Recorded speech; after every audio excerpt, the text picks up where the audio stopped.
بلغ الللا بکمالہ کشف الدجا بجمالہ حسنت جمیع خصالہ صلو علیہ وآلہ۔ کروڑوں زبانوں اور سازوں پر جاری اس خوبصورت ربائی لکھنے والے عظیم صوفی و شاعر کی زندگی پر ایک نظر ڈالتے ہیں، جن کے اقوال تو ہم بڑے شوق سے پڑھتے ہیں۔ یقیناً اس مرد حق کی زندگی بھی اپنے اقوال کی طرح باکمال اور غیرت و حمیت والی تھی۔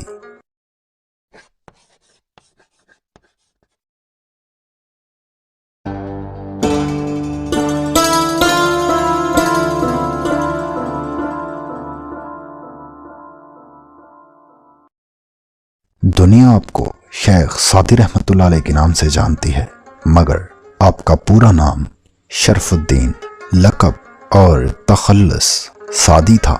سعد ایک عربی زبان کا لفظ ہے جس کا معنی نیک، مبارک یا خوش بخت کے ہیں۔ سعدی مطلب سعد سے نسبت رکھنے والا۔ چاند کی 22ویں منزل کا نام بھی سعد ہے۔ آپ کو شیرازی اس لیے کہا جاتا ہے کیونکہ آپ شیراز کے رہنے والے تھے اور یہی آپ کی جائے پیدائش ہے۔ شیراز صدیوں تک ایران کا دارالحکومت رہا۔ آپ کی ولادت 1184 عیسوی اور وصال 1283 عیسوی میں ہوا۔ آپ کے والد شیخ عبداللہ شیرازی رحمۃ اللہ علیہ راتوں کو جاگ کر یاد الہی اور گریہ ازاری کرنے والے بزرگ اور صوفی تھے۔ 12 سال کی عمر میں آپ کے والد گرامی اس دنیا سے تشریف لے گئے۔ والد کی وفات کے بعد آپ کے چچا نے آپ کی پرورش کا ذمہ اٹھایا۔ شیراز شہر میں آپ کے چچا کی ایک چھوٹی سی دکان تھی۔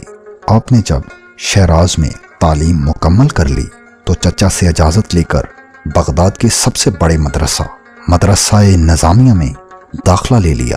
اس مدرسہ کے متولی ابو اسحاق شیرازی رحمۃ اللہ علیہ تھے۔ یہی وجہ تھی کہ جو بھی بچہ شیراز سے اس مدرسہ میں پڑھنے جاتا تھا اس کا خاص خیال رکھا جاتا۔ شیخ سعدی رحمۃ اللہ علیہ کو اساتذہ نے خاص توجہ دی اور امتحانات میں آپ نے بہت اعلیٰ نتائج حاصل کیے، جس کی وجہ سے آپ کو بچپن ہی میں وظیفہ یعنی اسکالرشپ ملنے لگی۔ اس وقت اس مدرسہ نظامیہ کے پرنسپل علامہ عبد الرحمن ابن جوزی رحمۃ اللہ علیہ تھے، جو کہ وقت کے بہت بڑے عالم اور اسکالر تھے۔ شیخ سعدی رحمۃ اللہ علیہ بچپن ہی سے ایک زبردست مقرر تھے۔ آپ کی زبان سے بہت ہی قیمتی اور اعلیٰ جملے نکلتے تھے۔ آپ نے یہاں رہتے ہوئے عربی ادب، تاریخ، اصول اور قرآن و حدیث مکمل پڑھا۔ آپ نے اپنی زندگی کے 30 برس تعلیم حاصل کرنے میں صرف کیے، 30 سال سیر و سیاحت میں گزارے اور 30 سال تصنیف و تالیف میں بسر کیے، اور باقی تقریباً 20 سال کا عرصہ گوشہ نشینی اور عزلت میں رہے۔ تصوف و روحانیت کی منازل طے کرنے کے لیے آپ نے سہروردی سلسلہ میں حضرت شیخ شہاب الدین سہروردی رحمۃ اللہ علیہ کو اپنا رہنما اور رہبر منتخب کیا اور ان کے ہاتھ پر بیعت کی۔ آپ کی طبیعت بڑی شاعرانہ تھی اور اسی لیے آپ دوسرے صوفیاء کا کلام سننے کے لیے اکثر قوالی سنا کرتے تھے۔ آپ نے 30 سال کا عرصہ سیاحت میں گزارا اور چین، رشیا، ہندوستان، شام، ایران، دمشق اور پاکستان کے علاقے ملتان تک گئے۔ اس سیاحت کا آغاز آپ نے مکہ مدینہ سے کیا۔ 30 سال کے اس طویل سفر کے دوران آپ پر بہت سی مشکلات بھی آئیں۔ آپ کو کئی دفعہ قید بھی کیا گیا۔ ایک دفعہ آپ نے تقریباً 7 سال قید بامشقت کاٹی۔ اس عرصہ میں آپ ہر طرح کے لوگوں سے ملے، بڑی بڑی محفلوں میں گئے اور بہت سے صوفیاء کرام سے ملاقاتیں کی۔ اسی دوران ایک عرصہ تک آپ سومناتھ کے مندر میں بھیس بدل کر بیٹھے رہے، مگر کسی کو آپ کی حقیقت کا علم نہ ہو سکا۔ جب آپ تقریر کرتے تو لوگ حیران رہ جاتے، ایسے سوالات جن کا جواب بڑے بڑے عالم بھی نہ دے سکتے تھے، شیخ سعدی ان کے جوابات دیتے۔ آپ کی تقریروں کا اتنا شہرہ ہوا کہ لوگ آپ کو خطیب اعظم کہنے لگے۔ اللہ پاک نے آپ کے کلام میں بڑی تاثیر پیدا کی تھی۔ اگرچہ بسا اوقات آپ شاہان وقت کی تعریف میں رطب اللسان نظر آتے ہیں، لیکن اسی کی آڑ میں امراء و سلاطین کو نصیحت کرتے اور ان کے سامنے حق بات کہتے ہوئے بھی نظر آتے ہیں۔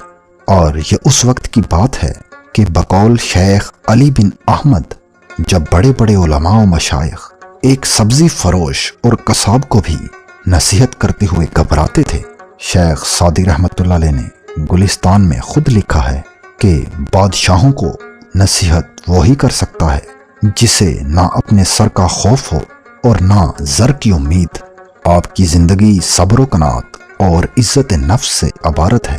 خودداری، غیرت و حمیت دینی کو کسی صورت بھی قربان کرنے کا آپ کی زندگی میں تصور تک نہ تھا۔ آپ اپنی زندگی میں ہی فصاحت و بلاغت، حسن تقریر و زور بیاں، قوت گویائی اور ادیبانہ انداز تکلم کی بنا پر شہرت کے آسمان پر نیرے تاباں بن کر چمکتے رہے۔ شیخ سعدی رحمت اللہ علیہ کی بہت سی تصانیف ہیں، مگر گلستان سعدی اور بوستان سعدی ایسی دو کتابیں ہیں کہ بہت کم کسی کتاب کو ان جیسی مقبولیت ملی ہوگی۔ یہ فارسی زبان میں لکھی گئی ہیں اور کئی ممالک اسلامیہ میں یہ کتب باقاعدہ مدارس کے نصاب میں شامل ہیں۔ جو مقام فارسی نثر میں گلستان سعدی کا ہے، وہی فارسی نظم میں بوستان کو حاصل ہے۔ بوستان کی تقریباً تمام حکایات شیخ سعدی رحمت اللہ علیہ کی اپنی آپ بیتی اور تجربات و مشاہدات پر مبنی ہیں۔ آپ کی ان کتب کی عظمت کا اندازہ اس بات سے لگایا جا سکتا ہے کہ ایک دفعہ نظام الدین رحمت اللہ علیہ بیٹھے شیخ سعدی رحمت اللہ علیہ کی کتاب گلستان سعدی پڑھ رہے تھے۔ امیر خسرو رحمت اللہ علیہ جو کہ نظام الدین رحمت اللہ علیہ کے مرید اور عاشق ہونے کے ساتھ ساتھ فصیح و بلیغ شاعر تھے، جب انہوں نے دیکھا کہ میرے پیر شیخ سعدی رحمت اللہ علیہ کی کتاب پڑھ رہے ہیں تو فرمایا، آقا میں چاہتا ہوں کہ اسی کتاب کی طرز پر ایک کتاب بہارستان لکھوں، اگر آپ کی اجازت ہو۔ نظام الدین رحمت اللہ علیہ مسکرائے اور فرمایا کہ ٹھیک ہے۔ کچھ عرصہ بعد امیر خسرو رحمت اللہ علیہ نے بہارستان لکھ کر آپ کے سامنے پیش کی۔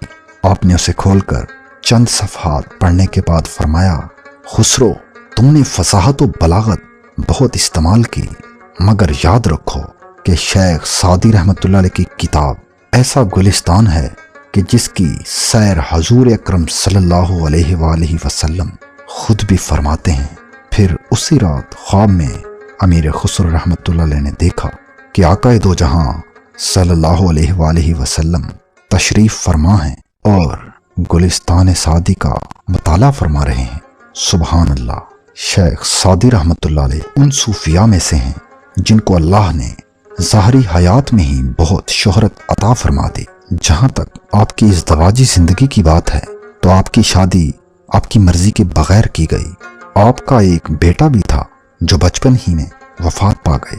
آپ اکثر یہ دعا فرمایا کرتے تھے، خدایا بحق بنی فاطمہ کہ بر قول ایمان کنی خاتمہ، اگر دعوتم در کنی ور قبول، منو دستو داما آل رسول، چاہ و صفت کند سعدی نا تمام، علیک الصلاۃ یا نبی السلام۔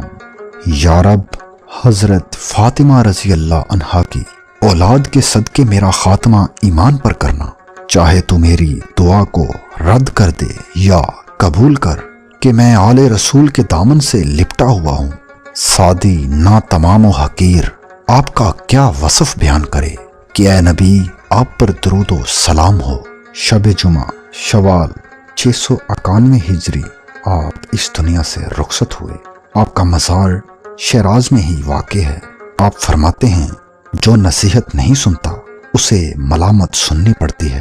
اگر تم چاہتے ہو کہ تمہارا نام زندہ رہے تو تم اپنی اولاد کو اچھے اخلاق سکھاؤ۔ رزق کی کمی اور زیادتی دونوں ہی برائی کی طرف لے جاتی ہیں۔